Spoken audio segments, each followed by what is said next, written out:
name is Jeremiah Hebding. My name is Siti Hadija Binti. My name is Mike Lear. My name is Amy Kaplan. I'm the Director of Program Management for AIM Photonics. And I'm a Senior Engineer for Derivatives and Photonics Development. I am an AIM Derivatives Engineer. And I'm the EVP at SUNY Poly, but I'm also the CEO of AIM Photonics.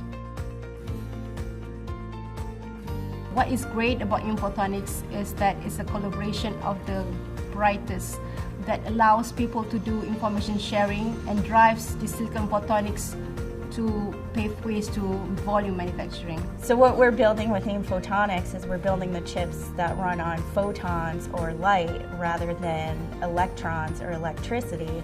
And this helps the chips be faster, hold more data, and run on lower power. My role here is when we receive design from customer, we first do a design review check.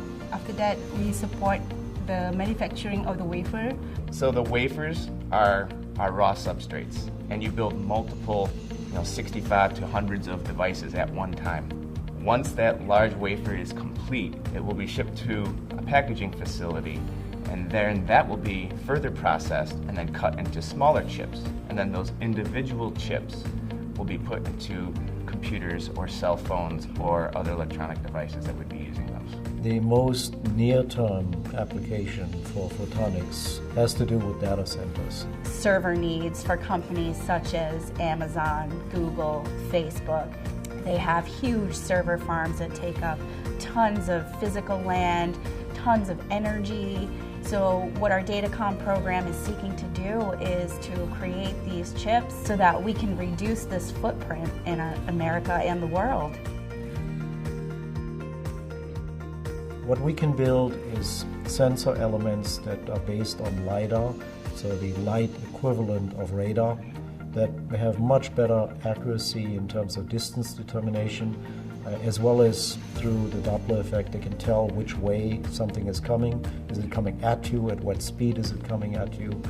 And that allows you to have a sufficient level of sensorization around the car that eventually it'll contribute significantly to self-driving cars. Technology like this, it's revolutionary. Everybody has a cell phone, everybody has a computer, but nobody knows what the next big thing is going to be. And photonics could be that enabler that would enable life-changing things, whether it's in medical, whether it's in sensing, whether it's in computing. The next thing that would change people's day-to-day lives or enable things that we might not even be able to imagine at this point.